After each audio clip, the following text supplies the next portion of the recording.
Our story, a tale of ambition, conquest and enduring legacy, begins not with the height of glory, not with an empire resplendent in its power and reach, but with humble beginnings, a cluster of simple huts clinging to the slopes of 7 hills overlooking the Tiber River. This unassuming location would become the heart of a civilization. Tradition passed down through generations claims Rome was officially founded in 753 BC by Romulus after a legendary and ultimately tragic quarrel with his twin brother Remus. The story tells of fratricide, a dark omen for the city's future.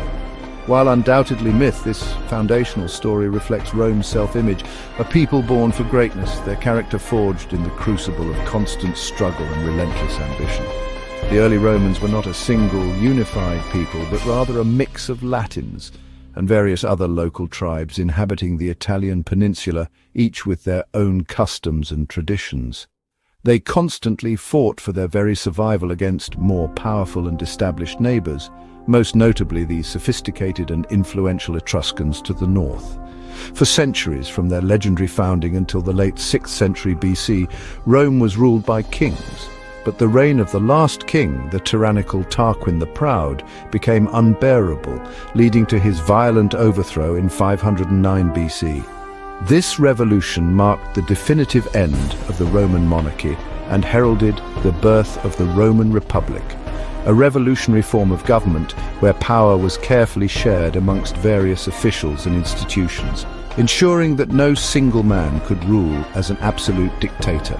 Each year, Roman citizens would elect magistrates and a powerful Senate composed of Rome's wealthiest and most experienced citizens, effectively replace the kings, carefully creating a complex system of checks and balances designed to prevent tyranny and promote stability. This bold new republic, with its innovative approach to governance, set Rome firmly on its ambitious path, transforming it from a small, vulnerable city-state into the undisputed master of the entire Mediterranean world. The Roman Republic, initially a small city-state, possessed a hidden strength that would propel it to dominate the Mediterranean world. That strength was its relentless expansion, a driving force that shaped its destiny and ultimately its downfall. Rome aggressively fought and systematically absorbed its neighbors across the Italian peninsula, forging a unified territory.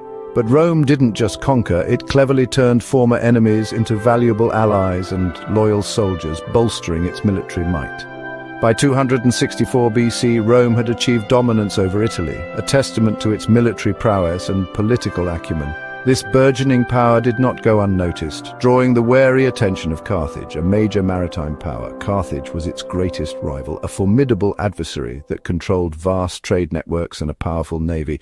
The clash between these two titans led to the Punic Wars, epic struggles that tested Rome's very existence and nearly destroyed it, pushing the Republic to the brink of collapse. The threat was especially acute when Hannibal, the brilliant Carthaginian general, daringly invaded Italy with his war elephants, causing widespread panic and devastation. Yet Rome's legendary resilience prevailed. Its citizens and soldiers refused to yield. Ultimately, Carthage was decisively defeated, its power broken, and its empire dismantled. As a result, Rome claimed Sicily, a strategic island in the Mediterranean, marking a significant expansion of its territory. Furthermore, Rome gained control of Spain and expanded its reach even more. These victories brought immense wealth flowing into Rome and established new provinces, enriching the Republic beyond imagination. However, this rapid expansion also created deep social strains within Roman society, exacerbating existing inequalities. Ambitious and powerful generals like Marius, Sulla, and Pompey rose to prominence, wielding immense influence. They increasingly used their loyal armies not just for defense, but also for personal political gain, undermining the authority of the Senate. The Republic's traditional system of governance, originally designed for a small city-state, began to buckle and creak under the immense weight and complexity of managing a vast empire. As a result, social unrest and political violence erupted with increasing frequency in the streets of Rome. This instability set the stage for devastating civil wars that would ultimately tear the Republic apart. Thus, Rome's greatest triumphs and territorial gains ironically carried within them the seeds of its own undoing, leading to its eventual transformation into an empire.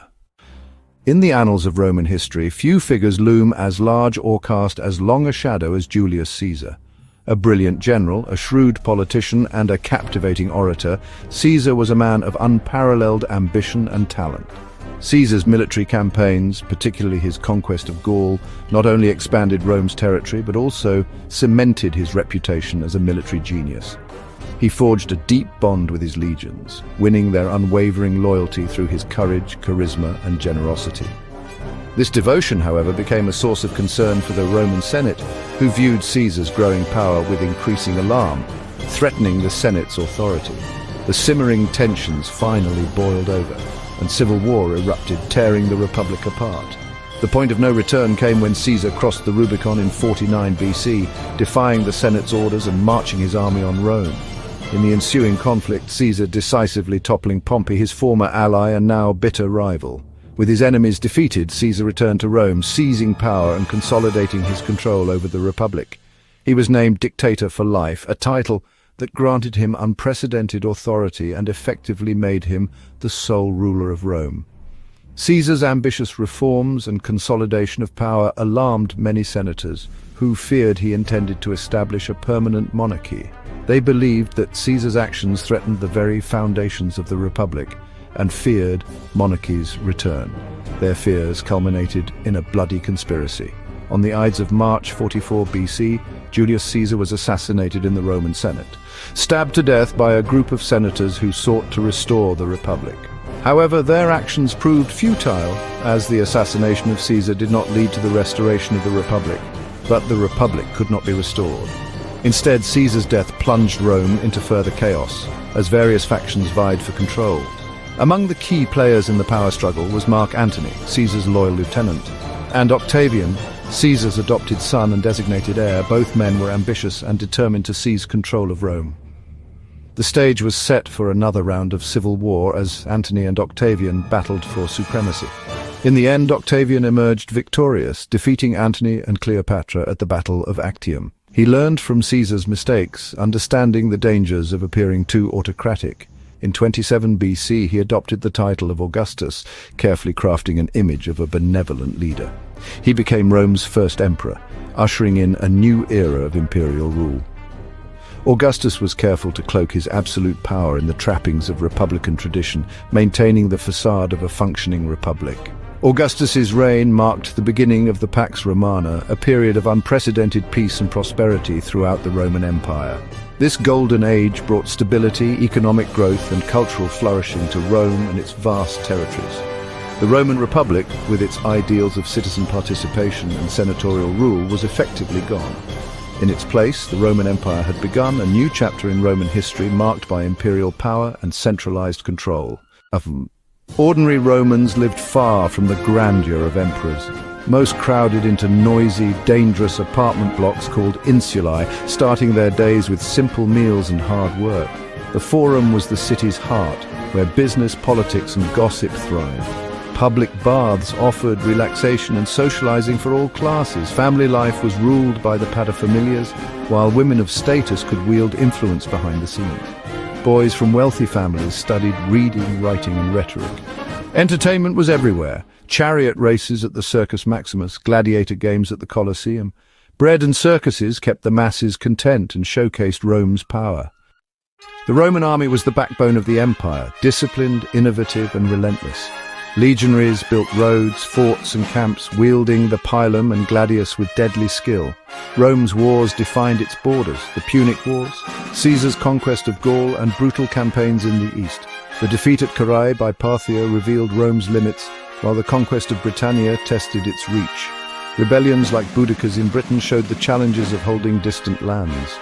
Rome's legions left their mark everywhere, building roads and walls like Hadrian's to secure the frontiers.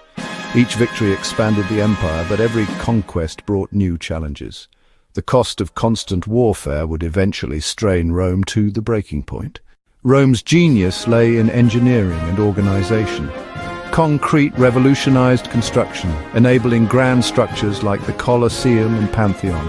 Aqueducts brought fresh water to cities, improving health and daily life. Over 50,000 miles of roads connected the empire, moving armies, goods, and ideas. Roman roads and bridges were marvels of durability and design. Architecture became propaganda. Monuments like the Colosseum and Pantheon showcased imperial power. The Pantheon's dome, still standing after 2 millennia, is a testament to Roman ambition. These innovations shaped not just Rome, but the world that followed. Rome's fall was a slow unraveling, not a sudden collapse. Civil wars, economic crisis, and relentless invasions weakened the empire from within and without. Diocletian split the empire in two, but unity faded. In 476 AD, the Western Empire ended when Romulus Augustulus was deposed. The Eastern Empire Byzantium endured for another 1,000 years. Yet Rome's legacy is everywhere, in language,